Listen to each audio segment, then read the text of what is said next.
The search for, so you don't get that.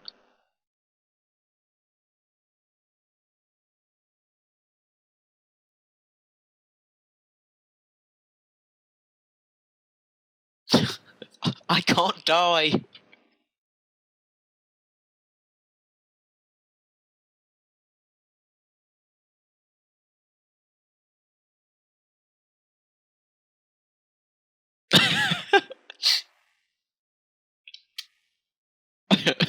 The Nice Guys is such a fucking good film.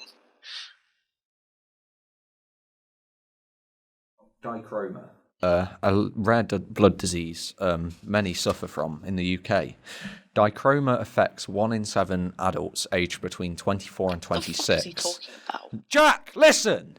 I'm doing my levels, Jack, and I'm talking about dichroma. It's a rare blood disease that affects 1 in 7 adults aged 24 to 26 in the UK. To avoid getting dichroma, you must insert one pinky up your arsehole when you are 19 years old and currently living in America. So, Jack, test. Hey, joke's on you, I'm actually 20. No, you're not. Yeah, I am. No, you're not. You're 19. Your birthday's in the summer. Yes, I can! You can't trick me, Jack. You can't trick me. I know who I am.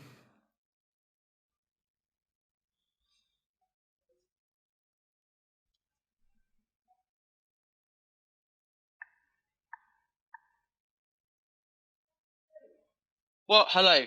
Speaking. 1, 2, 3. Speaking. Ski.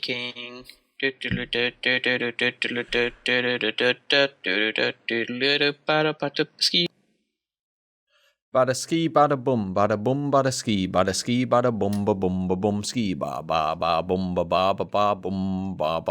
bum, ba bum, ba ski, da dee da dee da de bum, ba da da da da da da da da da da da da da da. Okay, Adam, are my levels okay? Yeah, shall I come do yours?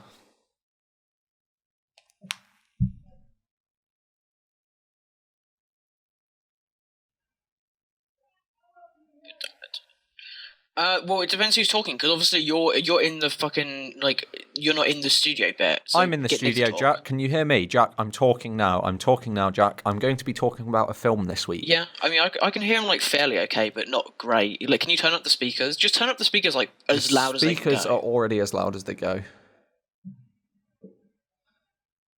Levels. Levels. I'm going to be drinking during this episode, Jack.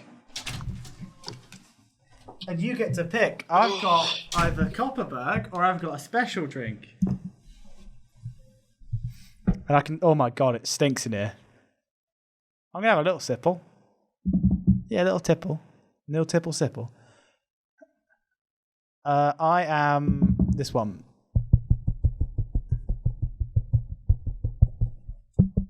Okay. Okay. When you can't... turn this one off. God, that's such a nice sound. There you go. Okay, this is the one you got to look at.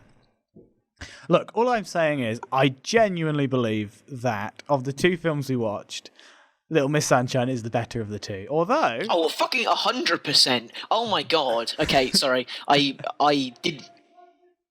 I know, but I'm giving Adam something to work with. Oh, you're kidding me. I'm an improv pro. I could just work with myself. You give me a topic, give me a challenge, give me a thing, I'll make a rap battle about it. I'm not going to do that, obviously, because I'm a white guy, and there's a history of us white guys rapping. And it doesn't go down well. Am I right, Jack? Your rap career kind of failed, didn't it? Am I right, Nick? Hey, I'll tell you what you didn't do. Well, you did. You did. You turned your mic on. Yeah, I did. I'm not a fucking idiot. Do you know what? Oh, it's a bit fizzy. Oh. I'm not a troglodyte nonce like someone else in this room. What's Glitter doing in here?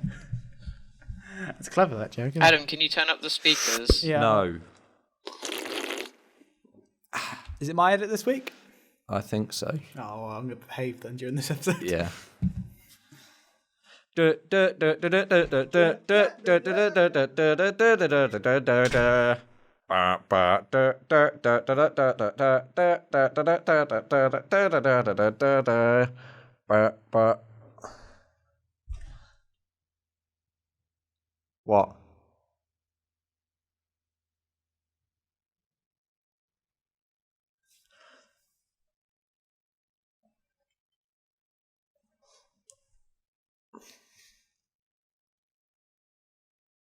Like a slight crackle.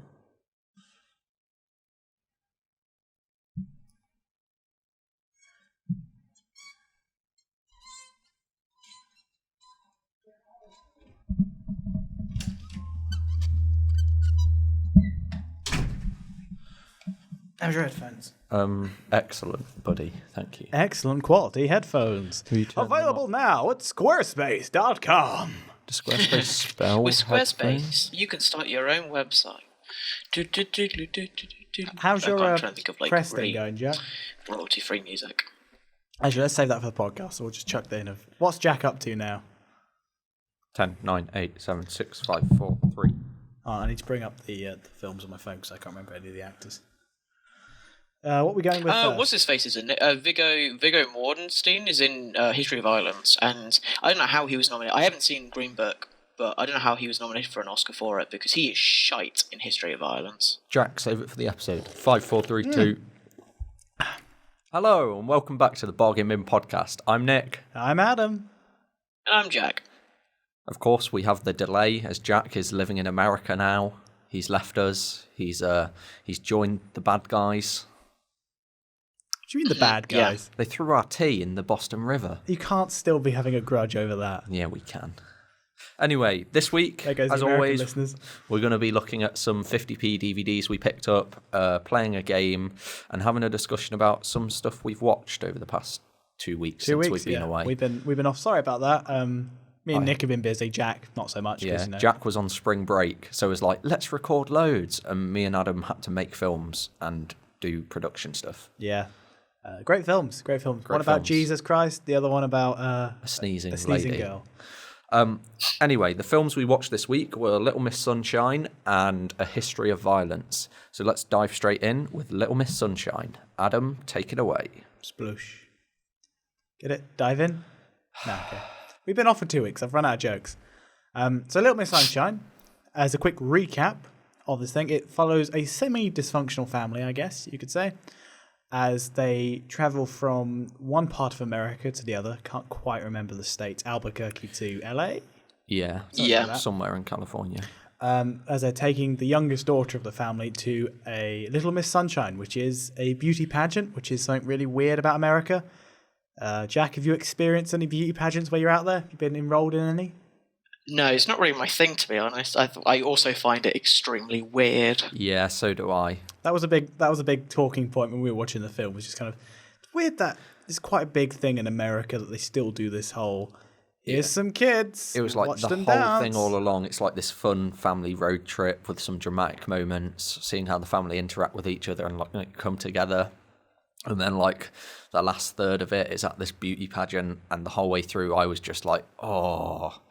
There's things I watch in film which are bad, but I can sit and watch it because it's not realistic. But the thing that made it bad is because this is like a real thing that happens, and I just don't like it. I think that's kind of the point of it as well. I think you're supposed to feel weirded out by it and a bit put off. Kind of like how overly smiley the beauty pageant presenter is.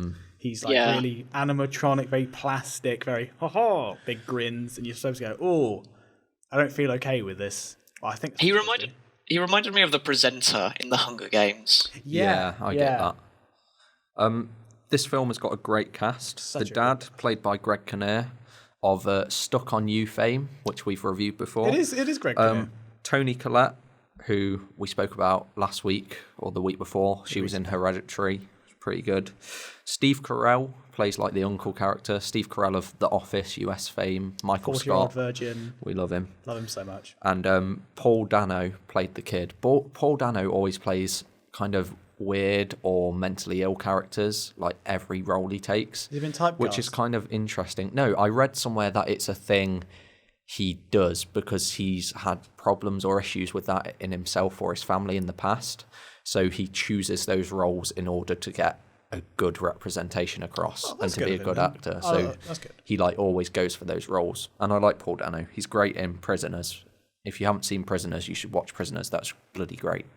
I not watched it, but I know basically everything of it. It's like, so it's Jake Gyllenhaal, isn't it? It's Denis Villeneuve, one of his films, and he's so good. All his films look amazing, and Prisoners is so like bleak and just looks like cold and dark, but it at the same time looks great.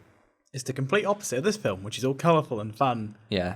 And Wes Anderson colour palette of just bright yellow. Kind of the bright yellows, yeah. Every shot's got a really bright, prominent colour somewhere in it. Like in the minivan scenes, there's always, I think, like the yellow sofa or the red shirt. There's something that pops in the background, which I really like. So yeah, back to roughly what's happening with the film. They're just travelling across America in this broken, kind of damaged VW camper van. Yeah, like an old school camper van. And it's them trying to... It's mainly the whole thing does focus on them in the car, a majority of the film, of them getting from one place to the other, and the interactions within the car and the character development between all the characters. And five characters in total. Six, because the granddad's there as well. And the granddad, yeah. They all have this really nice bond at the beginning. There's such a distance between them. As they develop, there's always these like lovely little moments of, you know, where they change almost their entire character just to be more almost human and interact with each other. There's a really beautiful bit where the whole way through the film, the dad character, played by Greg Kinnear, is kind of this self-help kind of guy. Is that what he's trying to sell, like a book? He's like trying to sell some kind of self-help, like almost like a pyramid scheme kind of thing. Like a 9 steps to happiness, success. That was it. And you learn throughout the film that he's trying to get a book deal with Bryan Cranston. Not actual Bryan Cranston, but the actor Bryan Cranston playing a character. And for some reason that just falls through, and it kind of breaks him as a character. His whole life is defined by him trying to be successful via this program of selling the book and becoming almost famous but rich and stuff from that. And the deal falls through about a quarter of the way, near the middle-ish. Probably the middle of the film. And it's at that same point that his dad, who's travelling with them, also passes away.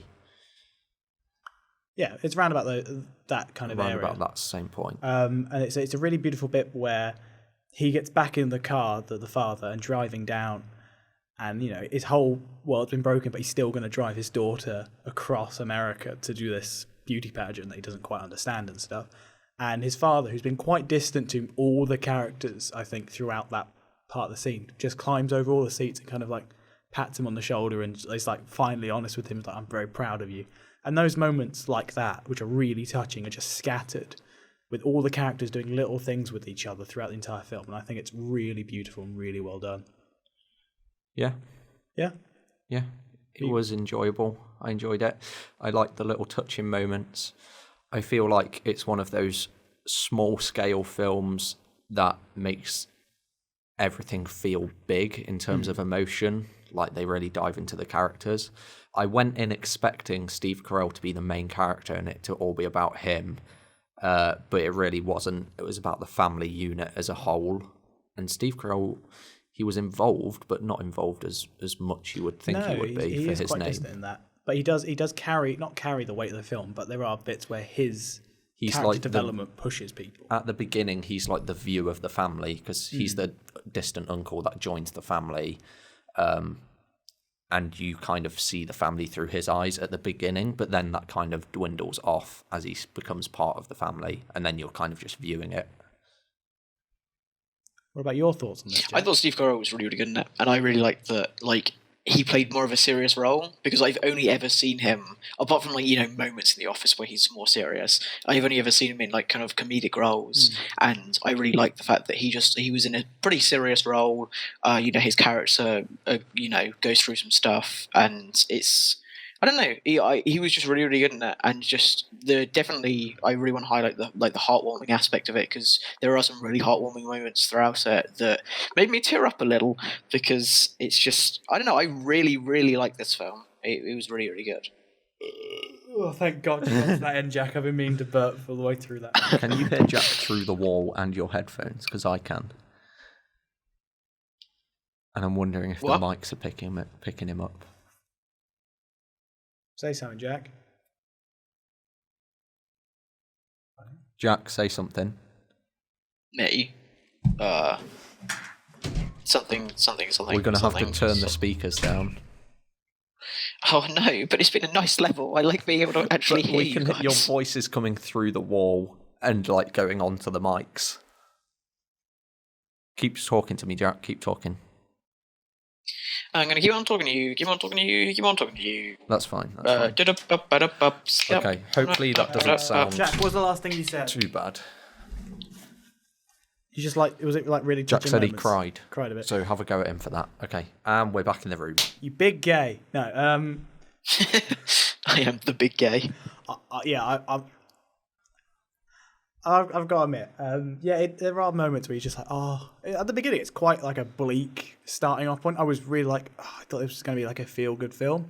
Usually with those you kind of have a vague starting point and a happy place, so it goes down and back up. But it is, at the beginning, it's like, oh, It's pretty bleak. you know, Steve Carell's character just tried to kill himself. Well, you don't see that, but you see the aftermath of that. He's a suicide survivor, Yeah. and so has to move in with the family. I didn't expect that at all. Like, I know of this film. I knew there was one scene in it which I knew, which I'll get to in a second. But I had no idea of Steve Carell's character. And like you said, Jack, him playing something serious is quite rare, I think. I think most people lean to him doing comedy. In recent years, he's been Recently, doing a lot of serious stuff. Like, since The Office ended, he's pretty much just been doing serious stuff. And I'm glad that, because you can tell in The Office that it's like, he loves doing it, but you can tell that there is, when he does the serious moments, or It's good. he's got it, it's like, oh, I want to see more of it. And I'm glad that you picked a film where I can see that finally, because I didn't see the new film he made, Living with Melvin? Escape from Marwen. Escape from, no, that's a Skyrim. No, that's Marwen. Morrowind. Marwen. Something about Marwen, where Steve Carell's like a CGI doll. Apparently, it's absolutely awful, and you should watch the documentary about the guy it's based on instead, because that's fantastic. Oh, is it? Yeah, about the actual guy who like got attacked and then relived his life through dolls and collected. Oh, yeah, I remember this film. Yeah. Apparently, Yeah, it was it's Welcome to awful. Marwen. Yeah, that's what what it's Welcome to Marwen. But yeah, Oh, it made no money. And Robert Zemeckis was the director. oh, I love Robert Zemeckis. He's like my, because he directed Back to the Future. He's my great director. What other moments do I like to say? Also, whilst we're paused, can you turn the speakers up a bit, because I can hardly hear you. You'll go. Where's the button for it? It's the bit that says speakers Where? on this side of the desk above headphones. Wait, Robert Zemeckis did Forrest Gump. I did not Yeah, know Robert that. Zemeckis is the director where you go, holy shit, it wasn't Spielberg. Yeah, he's done what? Forrest Gump, Castaway, Who Framed Roger Rabbit, The Polar Express. I've got some fun facts about that. So in between filming Back to the Future 1 and 2, he needed some more money to speak, Jack. I can't hear Jack. Without the Hello? headphones on. Jack, keep speaking. Jack, speak. Hello? Just speak to me, Jack. Keep Just tell speaking. me about your I'll day. keep on speaking continuously. Gonna keep on speaking till something happens. I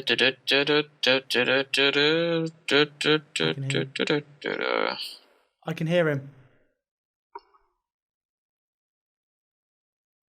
Oh, hold on. How badly is it for you guys? Because if it's just only minor, do you mind just kind of having it so I can hear you? Oh, turn the. Oh. Yeah, go.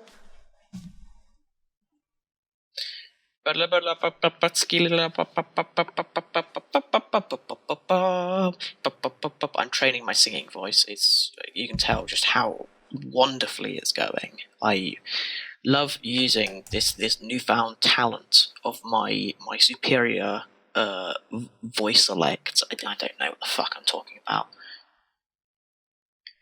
I haven't been told to stop, so I'm gonna. Turn the mic up on me, Mac.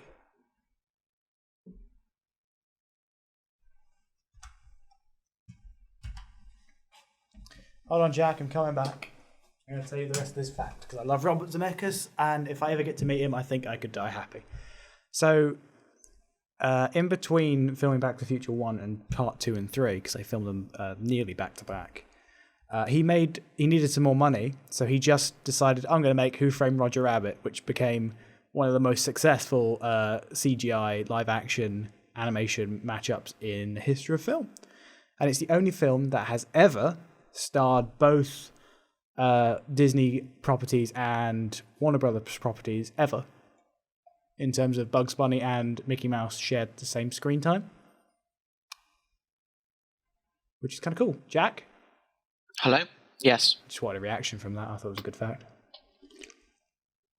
And he pioneered I can, but he's quiet. How it was at the beginning. Oh, yeah, but, was but really apparently nice. you were coming right through the wall for the first time, which has never happened before. Oh, okay.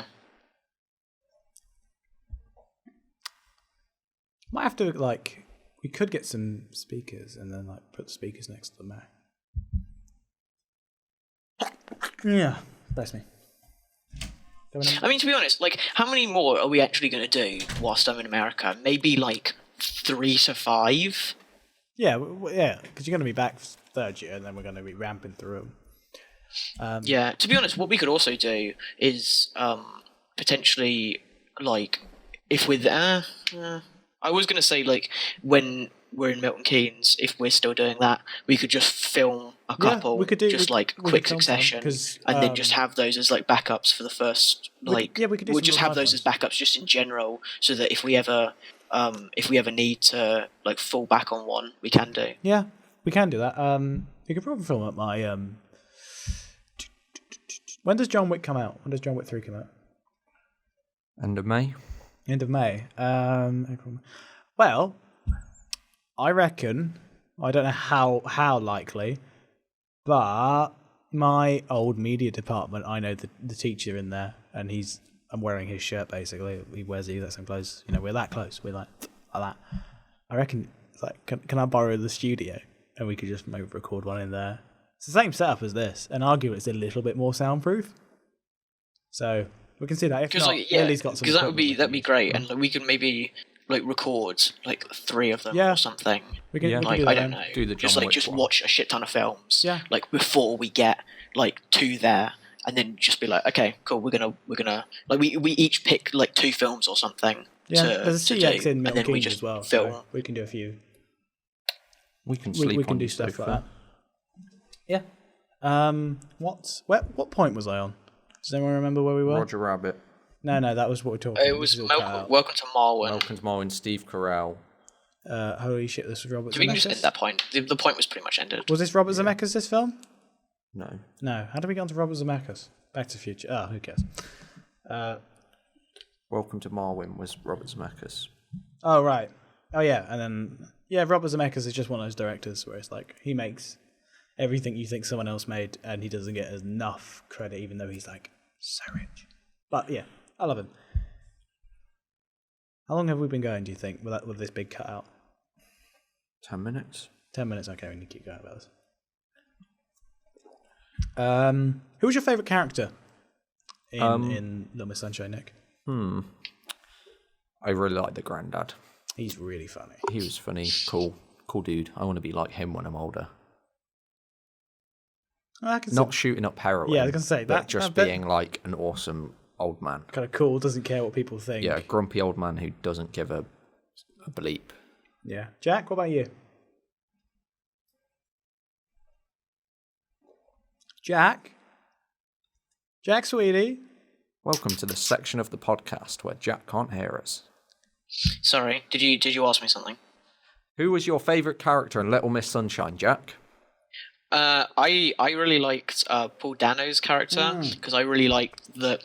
He just you see on the chart at the beginning, how many days he hasn't spoken, because that's his thing, because he refuses to speak until he gets into the Air Force, and just kind of seeing him just, I don't know, not speak because he as well as wanting to get to this goal, he also just doesn't see the point of arguing with his family, which I can like tell from experience is like a thing sometimes where you're just like, okay, there's no point even like trying to argue because you're just not going to get anywhere, so you just kind of give up. And so I feel like that's a kind of a an emphasis of that kind of feeling that you sometimes get in families. And when he like has a breakdown that I won't spoil, like near to the end, it's just you feel so much for him because throughout the film he's been working towards this one goal, and when like that goal is taken away from him, he's just, I don't know, it was just really sad, and I really like that.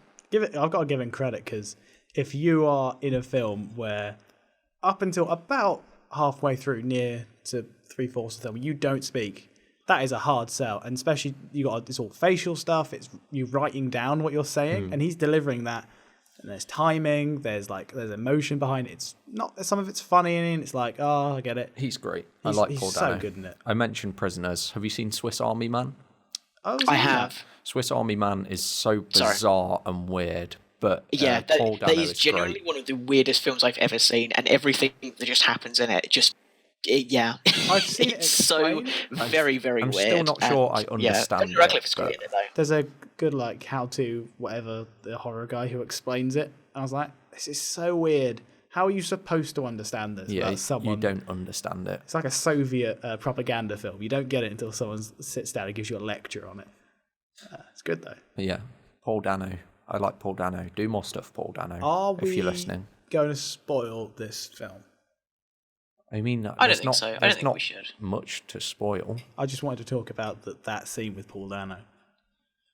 I mean, you've already said like 2/3 of the movie he doesn't speak. It's kind of obvious that he. Well, they're not why, and then not why, but yeah, I don't know.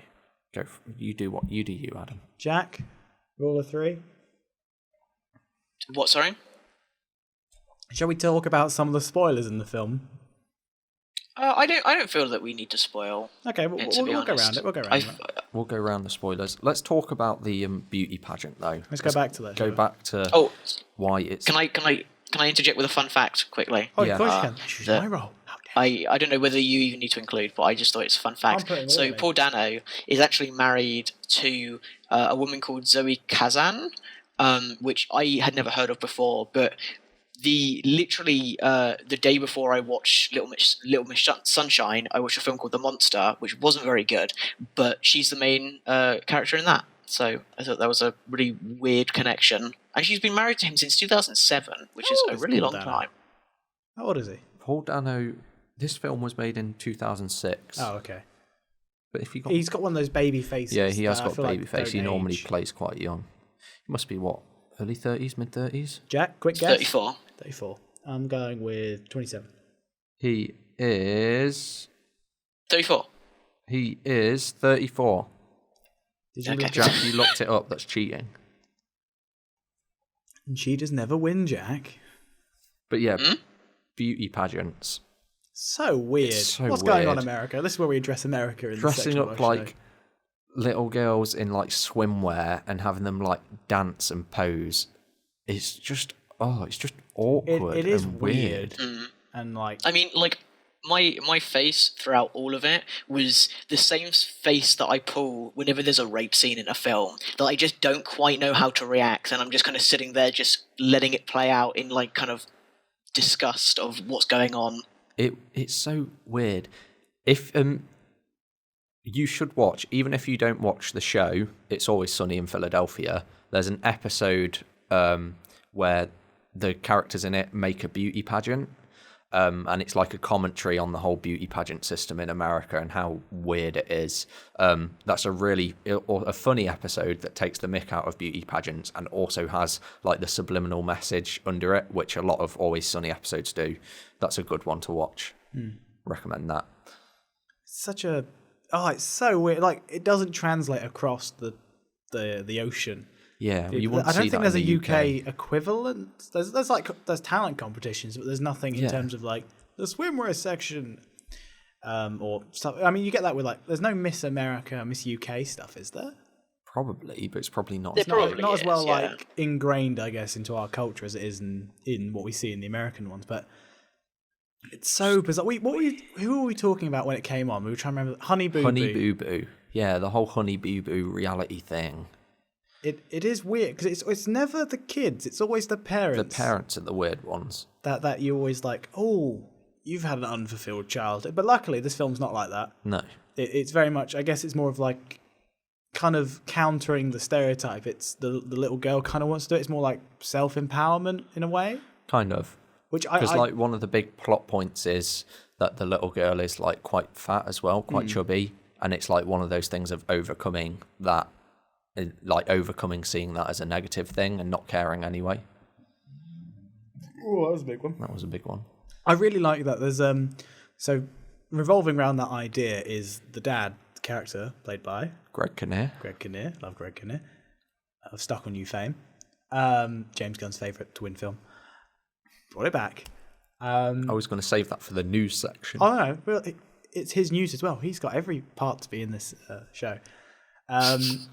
So his soul stick of self-help stuff is kind of also for him as well. He's very much a like, if you're not winning, you're losing kind of American-esque self-helpy thing. And it's really pushed on his daughter. So there's a real big scene when they go to like a typical American diner.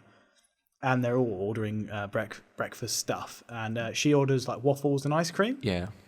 And there's this, it's really quite in your face and quite like, not cringy, but like, oh, is this happening? Yeah. Where he's like really pushy about like, oh, you want to be like those models. Those models are really thin. And if you eat ice cream, you'll be fat. And you're like, oh. I was really worried that that's where the film was going to stop. But then there's this nice like twist on that where the whole family kind of goes, what the hell are you doing? Yeah. We're going to have like, this fun. Ignores the dad and lets her eat the ice cream. And they're like Steve Carell's character and the son, Paul Dano, and Tony Collette. Tony Collette, thank you. They all start like going, oh, I'll have a bit of ice cream. Oh, this ice cream's great. And it's kind of this nice kind of, you don't need to be over pushy and over like self-helpy. She's a kid, man. Yeah. Leave her alone. And I'm really glad that that's included in the film. And it also like, it changes a lot of the characters at that point. I think that's when like Steve Carell becomes a little bit more open. And the granddad is a lot more like, oh, I'm not going to be this weird, aloof kind of. Well, the granddad's character. always like has the soft spot for the daughter, and the daughter's the one he connects to, and he's kind of like rude and doesn't care about anyone else. And it kind of stays that way, except that one moment where he like pats the dad on the shoulder. I think he lightens a little bit to Steve Carell's character when they're at. He does when he goes and asks him to buy dirty magazines for him. Ponegro fat. I feel like that's a bit of a lighter moment between the two. Yeah. Because at the early on in the film, it was almost like he's a quitter. He kind of like how the dad was, where it was just like, he gave up, and it's like kind of downing. Yeah, he was being homophobic towards him. But by that point, I don't know, something's changed, and they're a bit more. They're not close, but they're more. They're just open to each other. More open to each other, which I liked. And so I like that about this film. There's a lot of these kind of messages of like, your own path, you do what makes you happy kind of thing, which I like, especially when you're dealing with beauty pageants, which is a very kind of pushy subject. Yeah. So I think they handle that really well, and it's just a really good like heartfelt bit in the film, even when there is quite a sad moment that it's carried with not a joke, which is like haha, it's like, oh, this is silly, and like, oh yeah. It's kind of in the spirit of this. It's not like, ha, laugh at this, it's funny. It's like, oh, this is silly fun. Yeah, Little Miss Sunshine. Love it. Also, quick fact as well. The little girl in it is both the little girl in Zombieland and Signs, which I didn't know. Oh, I love Zombieland. Zombieland's great. Making a sequel? Yeah, they are. And that was like 3 years later, and she looks like double the age. Yeah, but it's also like, is that 3 years later in terms of production as well? Because, as you go through production. Have you seen like, I know you probably don't care, the kid that's in the Shazam movie who's playing Billy Batterson, who's the little kid, when they filmed it, he's quite short against Zachary Levi, who's fairly tall. I think he's like 6'2". And they're doing the press tours now. And he's shot up. Yeah. He's like up to his shoulder, and they're like, how are you going to do a sequel now? Because now they're growing to the same height. But kids, at that age, just kids grow. It's the thing that happens. But continuing off that thing of she's in other films, really excited for Zombieland 2. I don't know why. I just like the whole kind of Zombie, spoof. I mean, yeah. It's not a serious zombie film, which every zombie film is. They're getting Woody Harrelson back, aren't they? Are they They're getting all the original Everyone's cast. back apart from Bill Murray, who is dead. He's dead. I wish Bill Murray was back. He could come back. Came as back a as an zombie. actual zombie. I think that'd be quite funny. They 100% need to do that as a reference to the like first. the If idea. they don't, I'll be so He disappointed. comes back as a zombie, but it's still Bill Murray. Just like he hasn't turned. He's just like, oh, I can't die now. Ugh. Just, ugh. I regret. That's my favorite line. Any regrets? Garfield. But yeah, I like how they're also going to do it's 15 years later, which is like a trend now in a lot of films where they're just doing the time gap is the actual time gap. I mean, yeah, it is 15 years later, pretty much. Yeah, but they're not going to try and like, oh, it's like 2 years later, and I like that. I like how it's 15 years. They're all older. Jesse Eisenberg's still going to be that kind of Weirdo guy. but I don't know the name of it. I think something about Twinkies might be in the last Twinkie on Earth or something might be the tagline. Twinkies, America's most delicious snack. But They're pretty mad. Fun I don't. fact. Oh yeah. Well, what do you guys fact. think of them? Because I sent Jack some sent over. Jack sent over a couple of boxes of Twinkies to England for my birthday because I'd never tried them. The first bite was okay, and after that they're very, horrid like, and chemically. sickly and chemically. Yeah. it gave They're me really sickly. such a weird flashback because I guess Egypt, where I go on holiday a lot because I'm half Egyptian. Adam's half Egyptian. Adam Jamie Mahmoud Mohammed Ishmael Dokhan Yep. is his full name if you want to search him up and do some credit for fraud. Yeah, all you need is the full name for that. Yeah. We go there a lot, and I guess a lot of American stuff gets imported over UK stuff. So I've had Twinkies before, but not the yellow ones. I've had the chocolate ones, and I took one bite out of the ones at Jackson. I went like this horrible flashback of like a dolly pan in, and this was like when I was like 7, having like Sprite and these chocolate because it's the vague thing I could like taste. It was like, oh, this tastes, not Egyptian, and I was like, oh god, I felt sick instantly. It's just like, ugh. Not a big fan of the Twinkie. Sorry, America. Sorry, America. Get some good. Get Get some Cadbury's real over there. Go chocolate on. over there.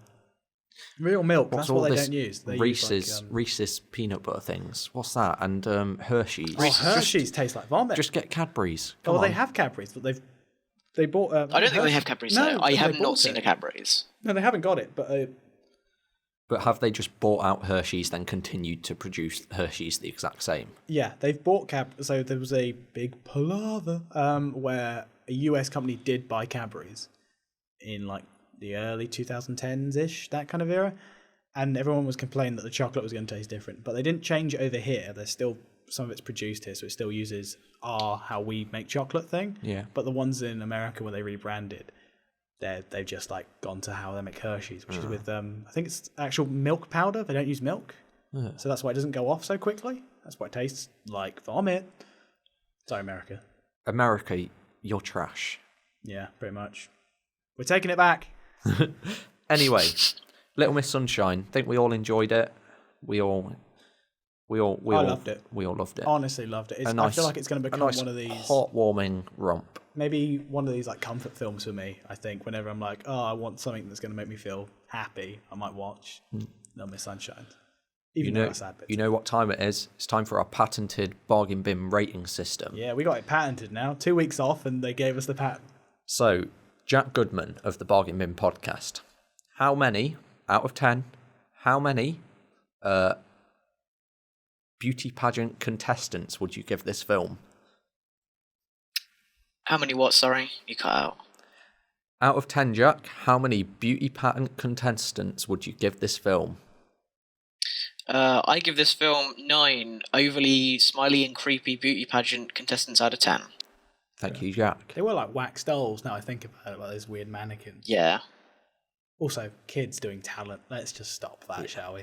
Didn't like that bit. Yeah.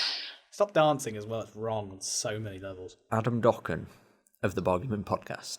And of the hit film Bless You. Out Probably in now. in post-production. Post-production now. How many broken yellow camper vans out of 10 would you give this film?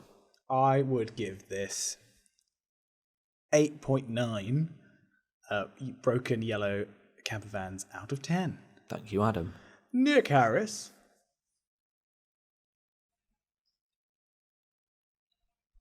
I'm not doing that one. I can't do that joke either. I'm going to do the one about eye tests. It's too spoilery? No, that's fine. Okay. How many eye tests out of a possible 15 would you give this film? Sorry, out of 15, the Yeah. bargain bin does scores out of 10, Adam. Oh, I had to change some of it when we do eye tests. Cinescope own the eye test rating systems. It's really weird. Also, Cinescope, come at us. Okay, out of 15 eye tests, I would give this film a solid 13.5. It's pretty good. Nice. Great Yay. film. Yay. That was Little Miss Sunshine. Jack, it's that time. Quick, make a movie. Jingle. No! Quick, make a movie. Quick, make a movie. Quick, make that movie. Whose turn is it this week for Quick, make a movie? I don't want to say it's me, but I think it's me. I think it... Jack did Tracy Beaker and Malcolm Tucker. And you did Gandhi. I did Gandhi, Yeah, so so it's it's your my turn. go. Okay, if you don't know what Quick Make a Movie is, me and Jack are both going to say a character, a film, a TV show, a location, anything. We're going to say one each, and Adam has to combine those into a film and give us a 1-minute elevator pitch. He has 10 seconds to think after we've said our words. So, Jack, have you got a word? Yes. Okay. Would you like us to pause the recording so you can actually think of a word? Have you got one? He's got one. Can it be a video game character? Yeah, it's any character in any Yeah. fiction. Okay. Or real life. Well, no, fiction, because I had to fight for Gandhi. Yeah. Okay, Jack, give me your word. Wait, don't we say it at the same time? No, you just say yours and then I can think of mine. Oh. Wait, no, what? I can't say it then, because then Adam will be able to start thinking of stuff. Okay, I'll think of mine now. I'll just then. cut this out. Okay, I need to think of one. It's only the illusion of 10 seconds for the radio. Really, this takes hours. I'm going to go home. I'm going to write this. We record this over 3 days. We script this whole I mean, last thing. time I just cut out the 10 seconds, so it just went from, okay, we're going to have 10 seconds to think of something. All right, what's your thing? And then it just went straight into that. Oh, Okay, nice. I'm gonna I have mine. I have mine. Jack, do you have yours? I do indeed. Over Okay. the 10 seconds, I'm going to put you singing, Jack, just to cover it. I'll put it on you. Okay, are you ready, Jack? On the count of 3. Yeah. 3, 2, 1. John Wick. Agent 47. Yes! Oh my God! Give him an easy one. Come on. Yeah, I Do you wanna know. give Well, me a that was my genre? one. Let's so... make that a bit more difficult. How Okay, about we'll give you a change this up genre. bit? Give us because I think a lot of these have been like you just add a character to a film. So I think if we go, if there's 3 of us, and you're going to pick it for me, I'll pick a genre, you pick a character, and we'll just swap that round or something. But for this week, you pick a Okay, genre. I'll pick a genre. Spy threat. No. I'm gonna pick like a sports drama. Oh, like Friday Night Lights. Yeah. Oh yeah. Or like Rush or something. Oh, I forgot. Yeah, sports includes like Yeah. F1 and stuff. Yeah. Okay. Tiger Woods biopic. But there are characters. Okay. You have 10 seconds to think. 10, 9, 8, 7, 6, 5, 4, 3, 2, 1, go. Okay. Picture this, right? We start on a beach. Big LA beach. Big, wide LA beach. You can hear the waves crashing in, right? And suddenly, out from the water, kind of like that scene in Casino Royale, a completely hairless, bald white man in really tight red Speedos comes out, slowly walking. You see a little barcode on the back of his head. It's Agent 47. He's coming out. You think, oh, who's he going to kill? You see, on the other side of the beach, slowly walking a man in a nice tight black suit with a big beard. And they're slowly walking together. Go, oh, what's going on here? Slowly, Keanu Reeves, as John Wick, takes off his shirt, throws it on the side, rips off his trousers like in Magic Mike, those split ones down the middle. Again, tight, but blue Speedos. You think, what's going on here? This is weird. Suddenly, they meet eye to eye on the sand. They're looking at each other, thinking, oh, this is weird. Are they going to throttle each other against each other? Punch, zoom out. They're in the middle of a volleyball court. It's beach volleyball. The two of them are head-to-head in opposite rival teams of assassins from around the world fighting each other for the goal of Ultimate Assassin Volleyball Beach LA supreme winner trophy. I've been drinking a lot through this episode, viewers. And and it's just a fight between the two of them, and they're all like using their agent moves to kind of hit the ball back and stuff. Like the ball is whacked over the top by Agent 47, and suddenly Keanu Reeves dives under it and does like a judo roll and smacks it back the other way. Agent 47 picks up a guy and whacks the ball back with him. And it's just a fight between the two of them, this weird, slightly homoerotic. Dresses up as another player. Yeah. And then they're just batting the ball together. And it's like the final point. Agent 47 smacks it, but misses completely. And it flies off. It flings into the distance. It's hurtling towards one of the spectators. You think, oh no, is this poor girl, just having fun at the beach, going to get whacked in the face by a volleyball? You think, oh no, this is the end for her, because it's Agent 47, that's a big hit, that could kill someone. Suddenly, John Wick turns, he sees it happening, he starts running, David Hasselhoff like in slow motion, and just stabs the volleyball with a pencil and pops it right before it hits her. And is that the end? Yeah. Great. It ends. Great. I don't know. You tell me that is the most unique one we've had. Yeah. I liked it. They're both crowned like joint winners, and it's like a feel-good movie. Okay. Okay. Jack, exit jingle, quick. This is the what's it called? Quick, Jack. Make a movie. Okay, I forgot what the thing was called. That was quick. Make a movie. Enjoy for next time. Ta-da. I thought that was quite good. Okay, do we want to do history of violence or movies and shit we've watched this week? History of violence, so I can shit on it, and then we can talk about something happier. Okay. And then, because I think we've got time for that. 20 minutes. How long are we at? 40? Less? Really? 30, 40? I reckon about 30. Because don't forget, there's a big, 5-10 minute chunk where we're fixing the audio. Yeah. Yeah, there always is. Jack, there was one where we were filming for almost 2 hours, and there was a solid half an hour of it that was just doing audio. Jack, do you want to? You can basically just cut out the first at least 20 minutes normally. Yeah. Do you want to lead history of violence, because we've been talking a lot so far? Yeah, sure. Yeah, you can read your essay. I'll lead into it because I got a joke. I'll read my. Yeah, I was gonna say. How many words is this?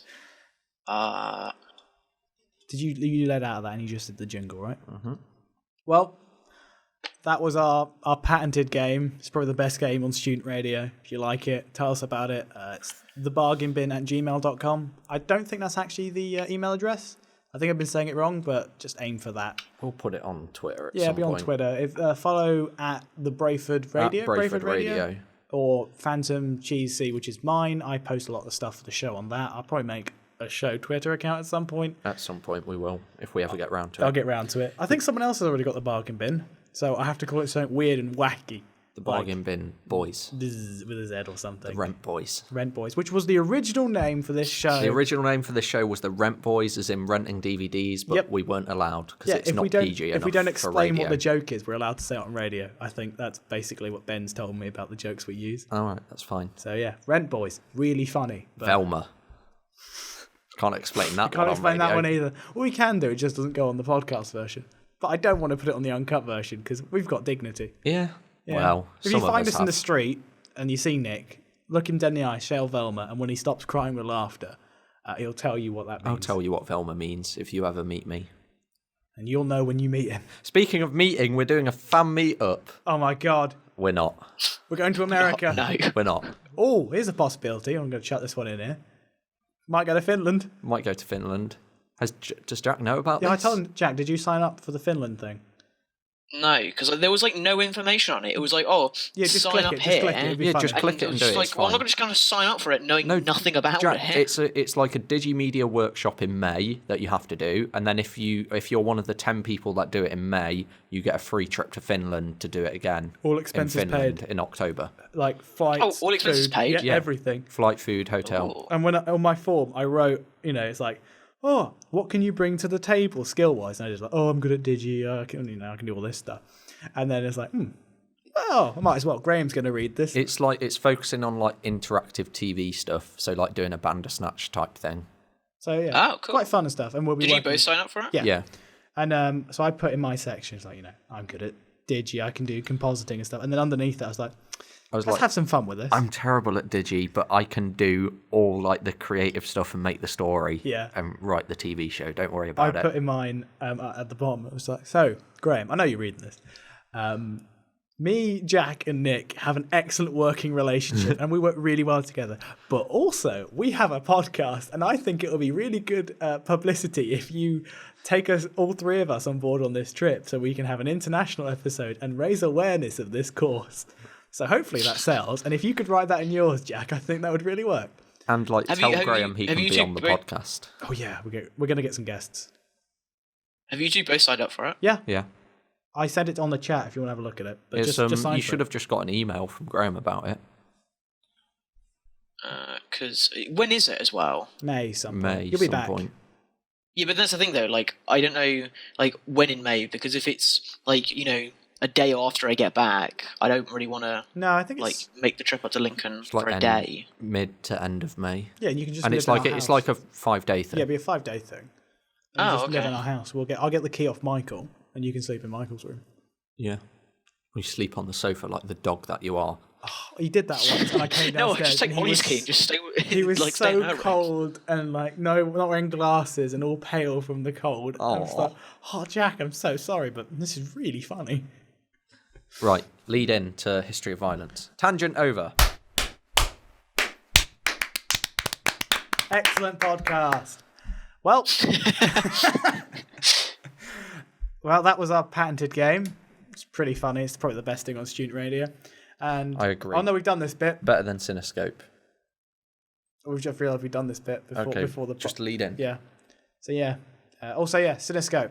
Come fight us. Anyway, on to our second film of the show. We watched The History of Violence. And Jack's now going to read his dissertation on the history of violence like he does every week. So take it away, Jack. Okay, so History of Violence.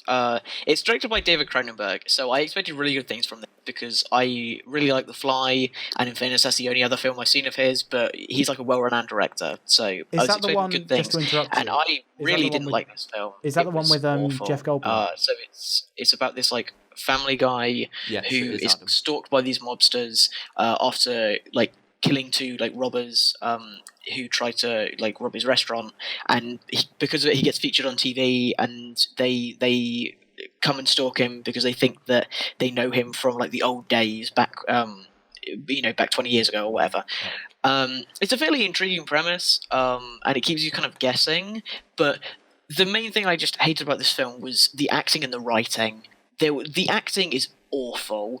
There's a child actor in it, and you don't want to like riff on the child actors too much, but at the same time, like this child actor I think is the worst child actor I have ever seen. She was awful, and every time she spoke, it was very, very cringy. The writing is also very, very bad. There's like random scenes that just happen for no reason. Like the main couple will have a fight and then have sex and then just continue fighting again, and it's just like, why was that needed? Like it was just, there are so many bits in it that I think that you could just cut out of this film, and nothing would be would feel missing. Ed Harris is pretty decent as the villain. Like, I mean, he's not bad, but he's not good either. But I mean, at least it was something, And the main guy, Viggo Mortensen, whatever. Okay, I can't. It's Danish. Aragorn. He's apparently really, really good in Green Book, and I don't know how, because look. Oh wait, he's in The Road as well. Apparently, he's in The Road as well. He's the main character in The Road. He's Aragorn in Lord of the Rings. I like Viggo. He's a good guy. Oh wait, is that him? Yeah. Wait, so he can act then? Okay, Yeah, he can act, but for some reason in this film, decided now to do it this time because he's not very good in this film. Yeah, this film was weird. I can talk about other stuff as well. I mean, do you want us to jump in here? The pace is insanely slow, and I was bored throughout all of it. Other than maybe the last 20 minutes was okay, but it takes so long for anything of just any substance to happen, and just anything that you care about.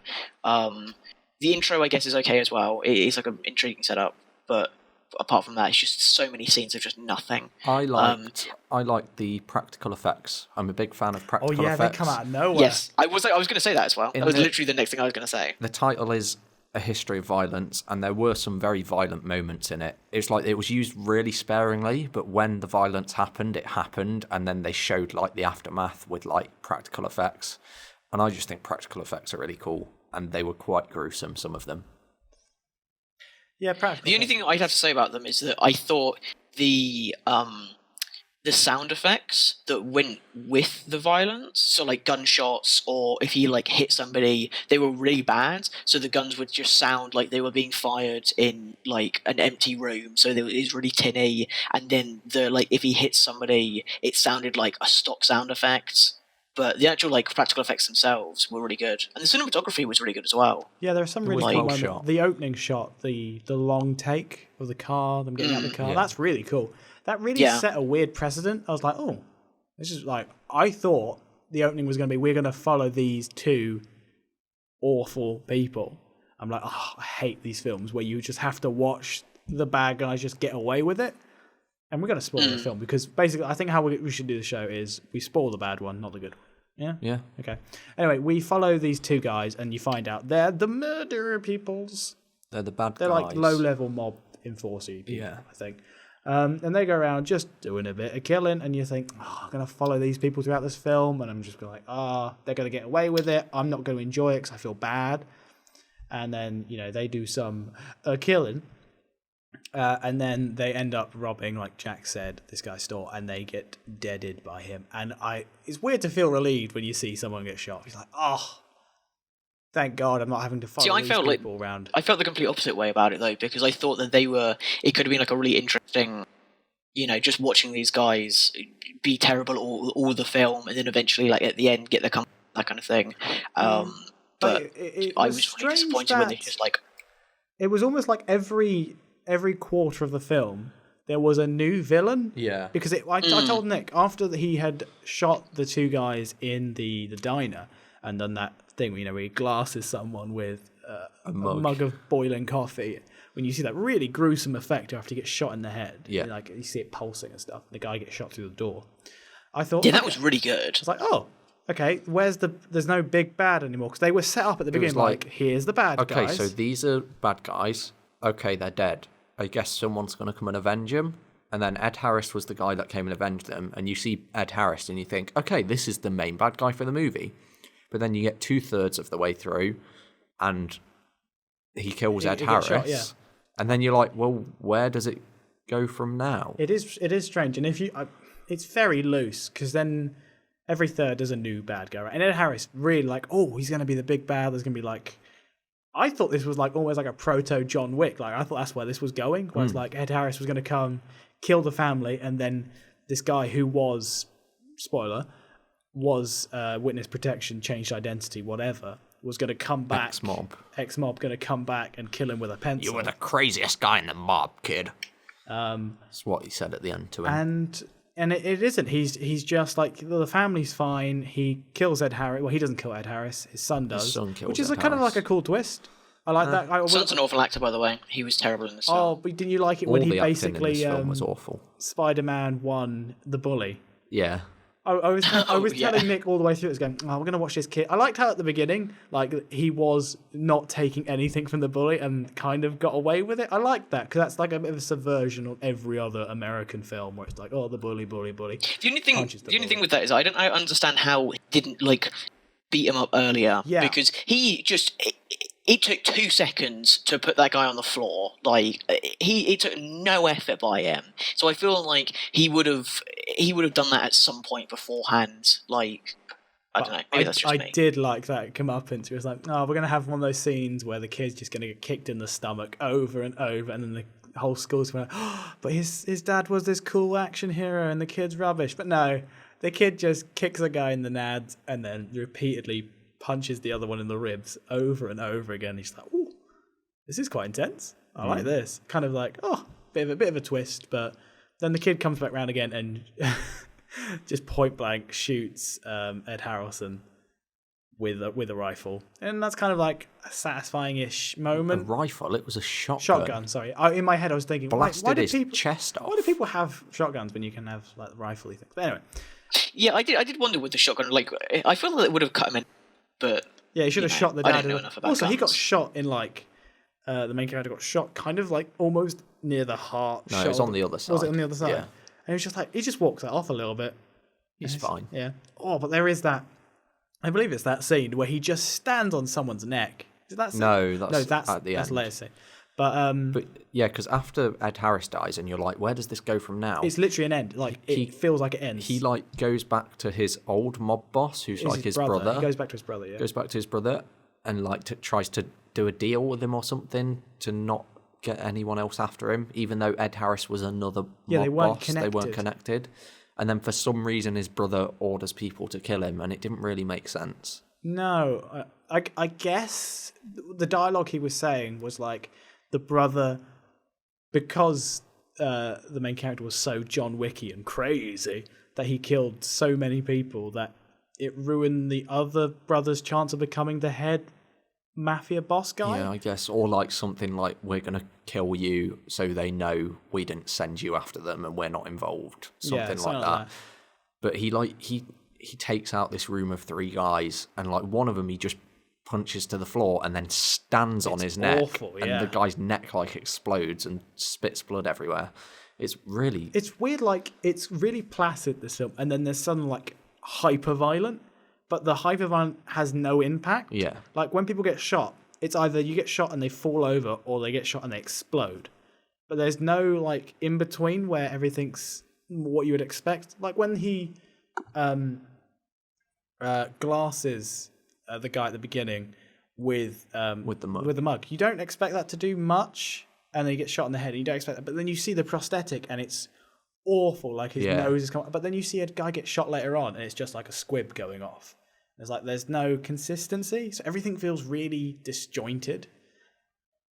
It's so weird because it's like almost like a drama, death, drama, death. I mean, the ending for me was especially weak because you had, as we've said already, each third had a different villain. This villain's introduced, and then 5 minutes later he's dead. And like the whole like finale and climax of the film is just him killing 4 guys in a room, and then like walking out and going back to his family. And it's kind of like, I get what you're going for, but it doesn't really work. I was expecting another villain. I generally thought in my head this film had only taken like 30 minutes. I was like, okay, we're going to have another go at this with a bigger, like the super boss. But no, nothing happens. He just goes back home. I just didn't really understand why we needed to see that he went back to his family, because when he's kneeling by the lakeside or whatever, it fades, and then it just comes back, and he's like, oh yep, he's just come back to his family, and he has dinner, and then it ends. And it's was that needed? The whole thing they were going for is this guy's got a violent past. A history of violence. Yeah, he's got a history of violence. Can he get over it and be accepted by his family? That's kind of the theme they were going for towards, from the halfway point onwards, whether his wife would accept his past or not. But then they showed that at the end to show the acceptance his family has for him, and to show that side of it. They more tried to turn it into a family drama after this shootout at a mob boss's house, which was really weird and really strange. This is very out of place, and the pacing was all off. What I liked, there was when him and his wife are confronting each other about his original identity. Some guy called Joey, who he's actually. Hey, Joey. There's a scene where they're talking about are you still Joey, or are you my husband Tommy, or whatever? And he's like, no, I buried him in the desert, which I know is a phrase, but in my head I was like, that's a much more interesting film. Yeah. After you've done all the killing and you've been that mob enforcer guy, driving out to the desert and dealing with your conscience and no, I'm going to become this other person. I think that's much more interesting than where we picked this film up, because there's really nothing in this film, because they kill the interesting villains at the beginning. Harrelson is kind of this weird Dr. Harrelson? No. Sorry, I'm thinking of Eddie Harrison. Ed Harris. Ed Harris. Literally my last name. Come on. Ed? Yeah, he's my granddad. He's kind of weakish. The villains get progressively weaker. He's he's kind of like a Dr. No with the missing eye kind of thing. Oh yeah, can we talk about his eye? Ed Harris has like a scar all over his eye and one eye's blinded. He's got like and a he Nick just Fury casually thing. mentions like, "Oh, Joey, I'm going to get you. You blinded me with some barbed wire." And I was like, "Ooh." And he just started picturing trying to blind someone with some barbed wire and how one would go about that. That would have difficult, made I an think. interesting Yeah. scene. What is interesting about that, and because this film is based off a comic, and on all of the covers for the comic, there is some barbed wire like somewhere in the cover. So I feel like that's a way bigger part of the comic because like you maybe. don't consistently have barbed wire on loads and loads of different like covers of the same like comic without it being of some significance. Maybe he kills the guy at the end with barbed wire. Maybe. Who knows? It's weird though. We keep watching accidental comic book movies. Yeah. I guess there was a lot more than you ever told that were made into live action films. All these like Vertigo and Image comics, which don't because really get like major when people think comic book movies, they think the superhero ones. But comic books are much more wide genre than just superheroes. Yeah, like Ghost Town, I guess. Yeah. I guess it's never registered. Also, like you feel that there'd be a bit more like buzz around it, or like these things would be more prominent. But it's quite an obscure comic in terms of. I think I know a fair whack about comics. I no idea. Excuse me, I think I know a fair whack about comics. I just have like no idea about this thing at all. But the history of it does sound very familiar. But I feel like this is one. It felt like one of these films you see on TV on like ITV3 really late at night, and they just end up being stuck on. Felt very TV movie. Budget. The thing is, this was very well received. Like this won awards at like Cannes and that kind of thing. And I really don't understand why. It's pronounced Cannes. No, I don't get it at all. It's two like 3 shorts put together, which maybe the comic is like 3 kind of shorts, one boss, 2 watch, 3 bosses. But apparently the first half is faithful to the comics, and then the second half isn't. Very. What's that one? What's that anime called? One that Molly likes. One Punch Man? No, the other one. Full Metal Alchemist. It's very Full Metal Alchemisty, that principle. But yeah, it's not a good film at all. I wanted to like it. I was like, oh, this could be interesting. Because History of Violence sounds like a cool title. Sounds like a film that Forrest Whitaker would be in, like this kind of cop thriller thing. No, it's nothing like that. Forrest Whitaker? Yeah, in my head, like, kind of cop drama thing. That's what I picture him as. Because he's in a phone booth. But no, this film, not so good. Jack, thoughts? No, I just didn't like. I don't know. I thought the plot was all over the place. It was very slow. The acting was really bad. The writing was also really bad. But yeah, great practical effects and some nice cinematography, which like saved it to a certain extent. I didn't think it completely saved it out of all the rubbish, because you have to deal with the bad acting, the bad writing for the entire film, whereas the practical effects only are there occasionally, and cinematography again is there for a lot of it, but for the most part you're focusing on what's going on, which is bad. So I didn't hate it. It's tolerable. It's fine.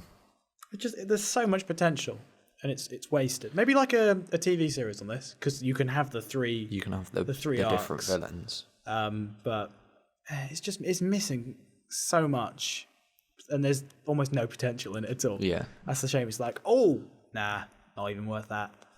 Which is a shame. So we all good for that, or any closing remarks? I think we're good for that. I think we can have our patented bargain bin rating score system. All right, Jack, using our patented rating system, forgot the word there. How many loaded shotguns in a scene would you give this film out of 10? I'd give this 3 loaded shotguns in a scene out of 10. Adam, how many barbed wire eyeballs out of 10 would you give this film? Give us like 4 barbed wire eyeballs. So 2 sets of blind eyeballed villains. Nick Harris of the Bargain Bin Podcast, which you can listen to on Brayford Radio or on YouTube if you want to hear the extended version. How many bullies getting kicked in the gonads out of 10 would you give this film? 3.5, 4. 3.5. Probably that. Is that per ball? Per ball, Per yeah. ball. Okay. That works out quite well then, doesn't it? Yeah, that's like 6 or something. History of violence. Not good. Boom, done. You know what time it is now? Let's discuss some random stuff we've watched this week. Yeah, let's talk about that. We've been off for 2 weeks. Off. I went to the cinema this week, which I do very rarely because it's very expensive.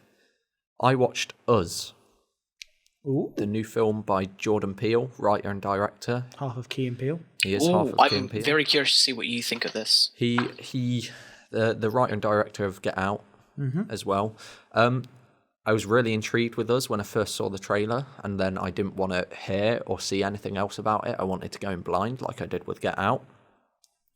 This film is very good, and I liked it. I like it, but at the same time, I'm like, what? I don't really like this, but I also really like it at the same time. It's very weird. I definitely need to watch it again before I have a proper opinion.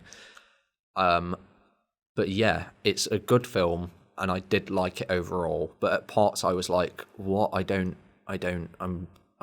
get this. I don't like it." But then, for the majority, it was great. Now, is that in terms of you were confused what was going on, or in terms of it's giving so much, it's like... No, not in terms of in your face or confusion, just like the pace of it and like what's happening within the story. It's like it's not overly confusing. There's like obviously twists in it and everything, but it's not. You don't have to like figure it out or anything, and it's not overly complex.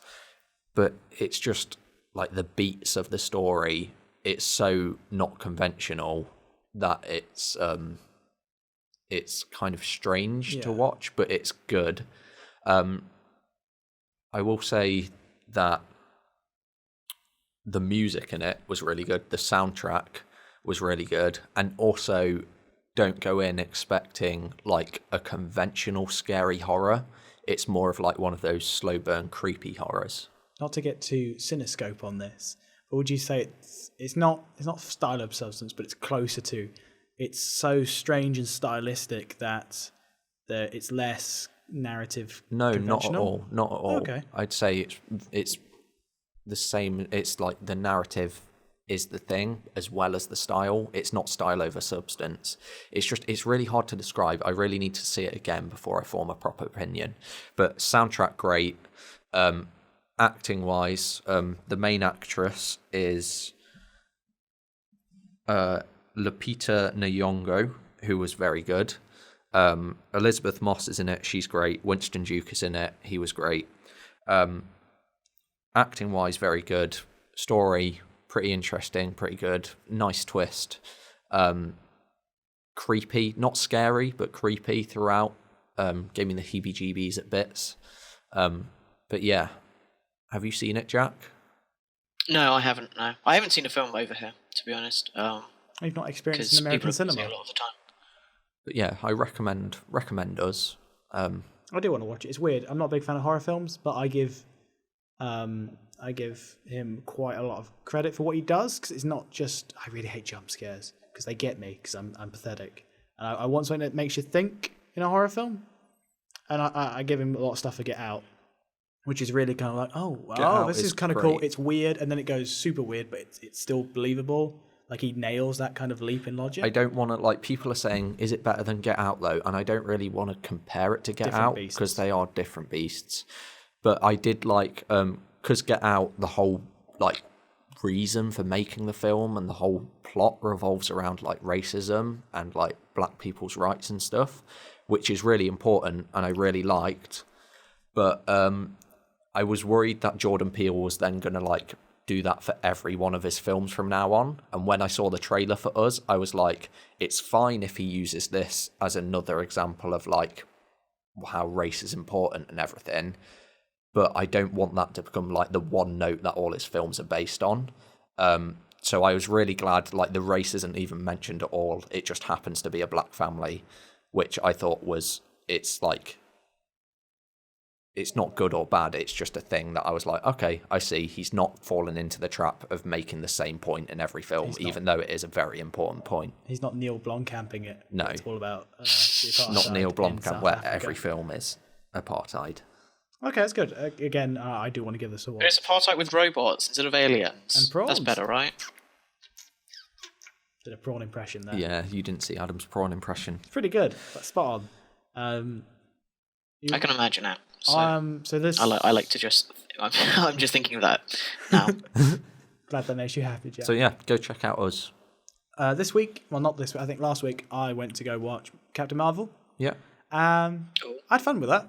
The more I think about it, the more fun I had. It's one of those, like, I'm a big fan of retrospectively thinking about a film. If I come out of a film, I just think it's the best film I've made, and then I have time to sit and go, oh no, I hated that bit. I like that bit, and I think it's a really fun kind of romp set in the 80s-ish nostalgia 80s, where everything's like here or there. Pretty accurate from comparing to other things and stuff. Brie Larson's really funny in it. She nails this kind of weird alien, then kind of down-to-earth character. There's some nice references to like Terminator 2, all the films based in that era. And the de-aging is just, it's like some of the best CG that you don't notice that I've seen. Like, you just believe that Samuel Jackson is that old. I noticed in the trailer that it looked You great. can't tell. Honestly, like, and he is in a lot of those shots. Can't tell a single thing. You just accept it's like, this is like same time he did Pulp Fiction. And there are loads of lovely little Pulp Fiction things in it, like, but not like in your face, but not even like here's the reference, and like they're all lined up. It's just like you think back at it and go, oh, I see what they did. There's a scene where him and Coulson are in the car, Yeah. and they're driving, and if you don't think about it, you don't notice it because it's very Men in Blacky. That's what I also liked about it, is they lent more of Shield starting up, so they're still kind of like sort of FBI, sort of not, but there is this whole like aliens, why not? They kind of growing to accept it, but there is a shot where it's sort of framed like the shot when they're in the Cadillac in Pulp Fiction. Royale Royale with cheese. Yeah, it's kind of shot like that on a side angle, and you don't notice it until I saw like a little side by side comparison. Oh, that's kind of cool.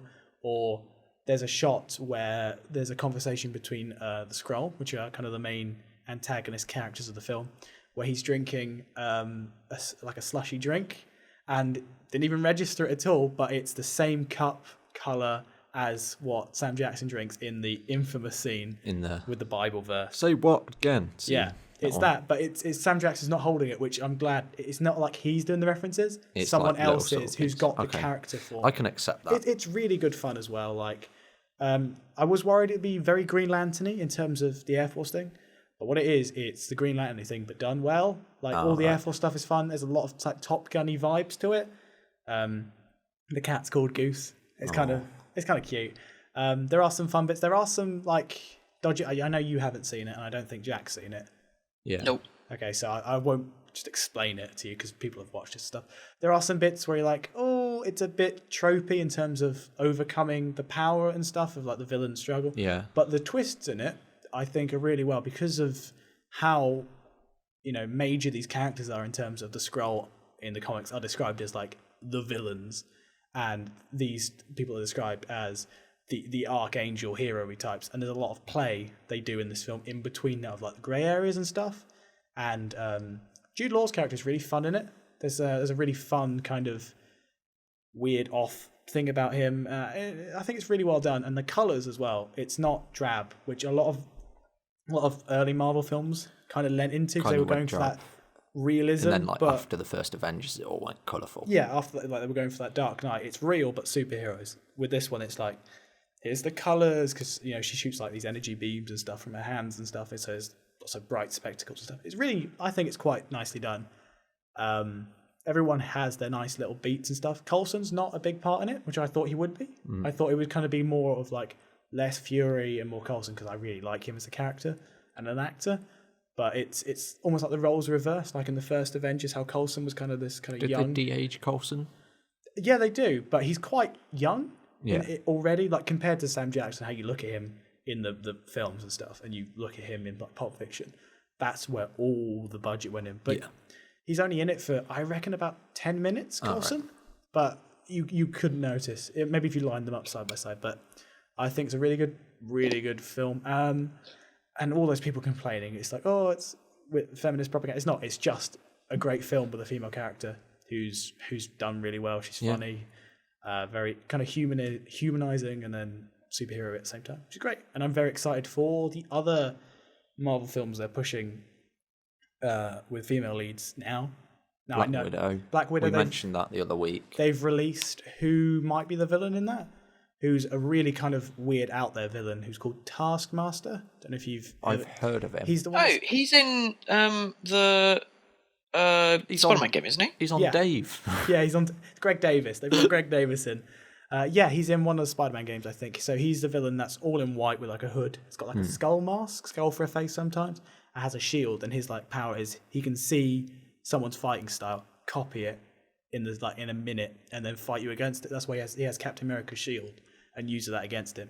And I think that's a really cool villain. And it's going to be a prequel, and it's going to be set in like a Cold War environment, and that's where I think a lot of their films should go. I'm not a big fan of prequels, but it's an area no one's touched really.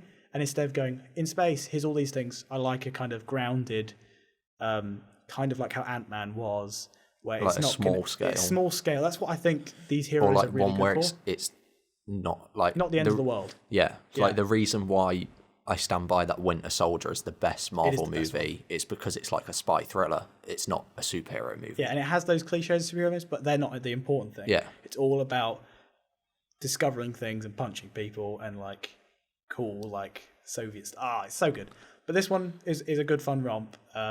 It's nowhere near as good as like, the first Iron Man, which I still think is my favorite one because it is just it nails everything. But it is up there in terms of origins. It's much better than Doctor Strange. Like Doctor Strange. Doctor Strange was average. Okay. Yeah, the more I thought about Doctor Strange, the less I liked it. It's much better than that. It's up there where I think they should be making origin story prequel stuff for these. But I think it's really do well you done. think they've just done this so she can come and save the day in Endgame? I think I give a lot of the Russo brothers a lot of credit.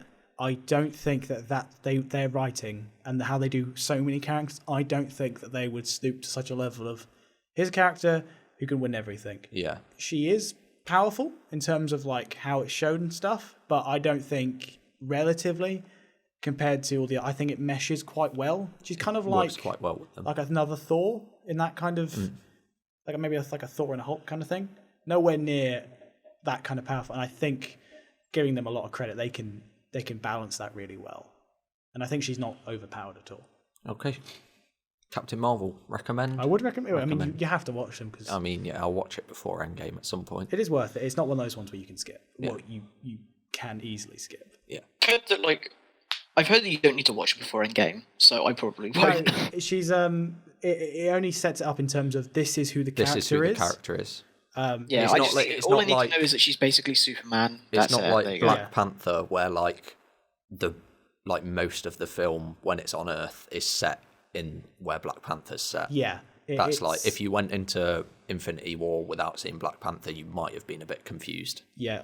You need. I feel that you can still go in to Infinity War without seeing Black Panther. You just need to know, okay, You can, but Wakanda is where Black Panther comes from. There you go. Yeah, That's all you really need to know. I think it fills in a lot of the gaps, but with this one, they've stated that she's not been on Earth since the end of Captain Marvel. So it is I'm surprised it's come out this late because Black Panther came out early February, but this came out like mid-March. So if that giving people enough time to go and see it before mid-April, end of April, when Endgame comes they out, can put a film out whenever they want, and people will see it. it. They did a press interview where they were talking about. They think maybe they're coming to the point where they don't have to do trailers anymore. Yeah. They could just put a poster and people. That's will what see I it. wanted them to do for Endgame. Just put a poster out and a release date and bang. And this is going to be, no matter if it's bad or good, this is going to be the most profitable film ever made. I mean, It is. It's going to break everything. I mean, the top 3 films. That's what everyone said about Infinity War, and it didn't quite get there. I know, but that was beaten by something that was completely, in terms of Marvel, It's still a different demographic it was targeting, which was good, and it beat it. But I think this one is.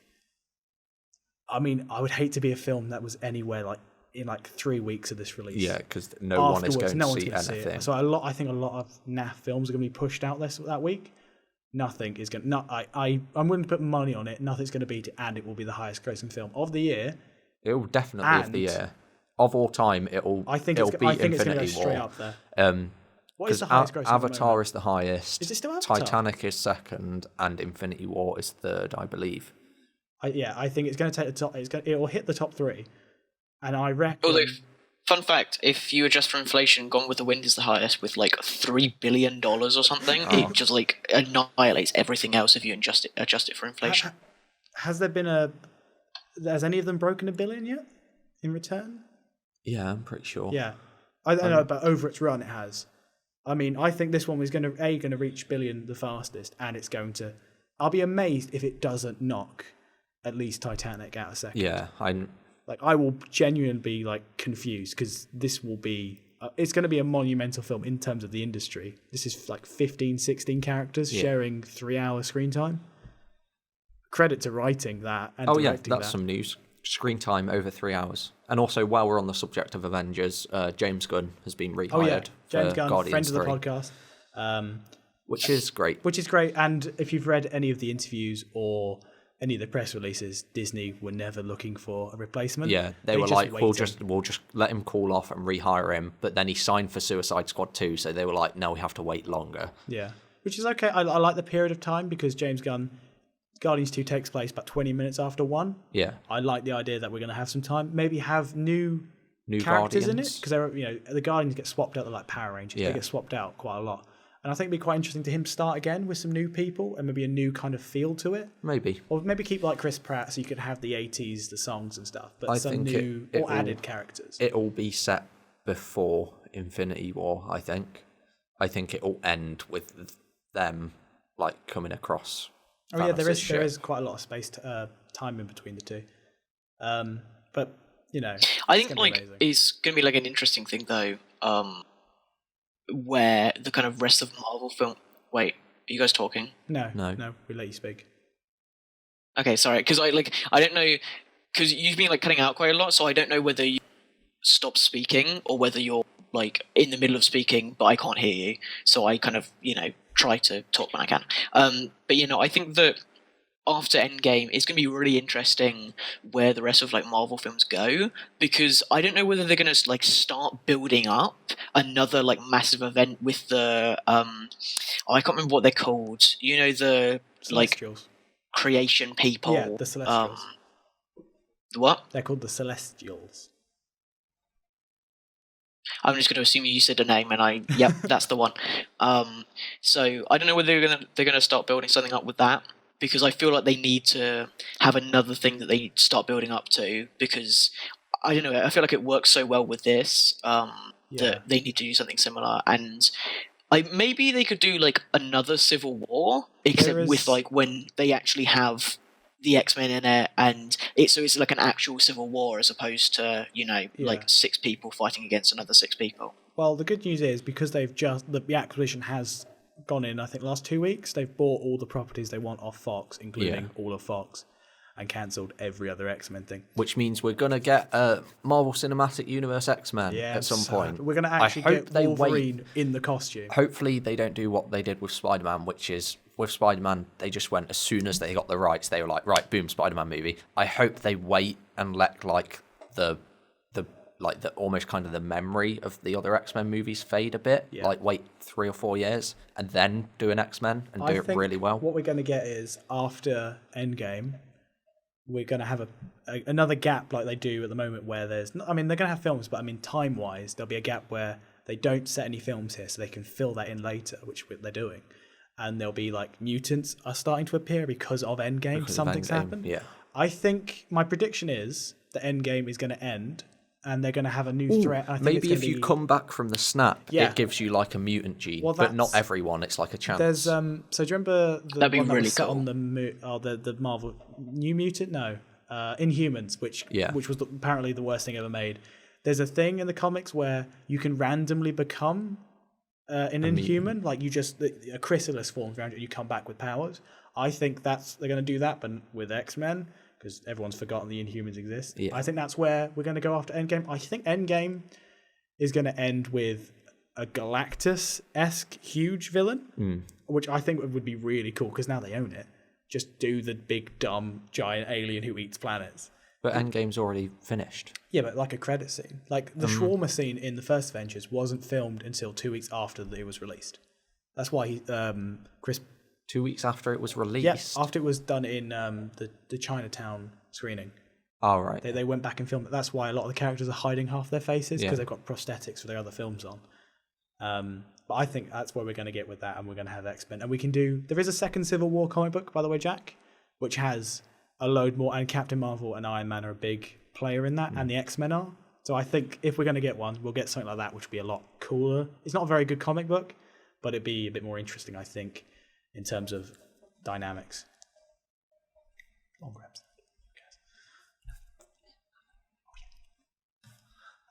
Yeah. Jack, did you watch anything interesting this week?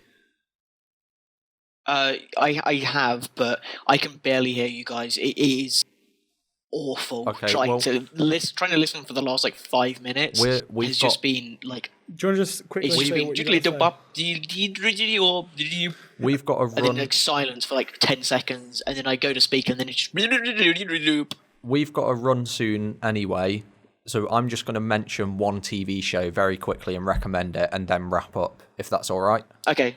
Yeah, sure. I can mention my stuff next week. It's fine. Okay.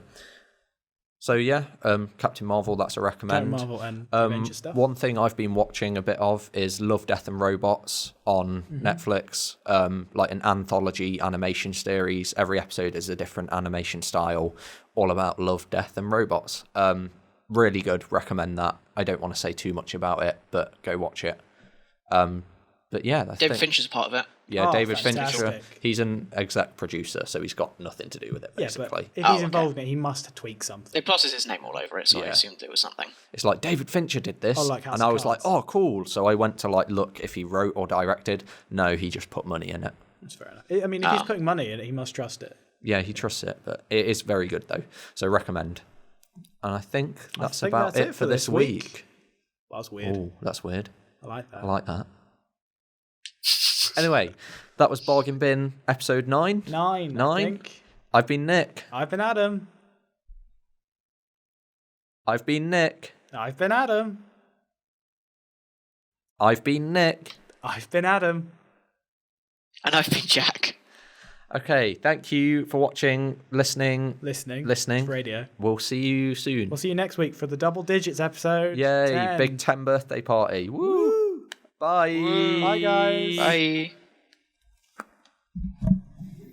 Ooh, cracking episode, that. Okay, I'm going to go because this is awful to listen to. I can make out 3 words at a Yeah, time.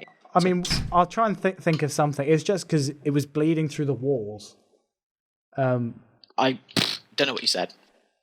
I'll try and think of something. It was bleeding through the walls.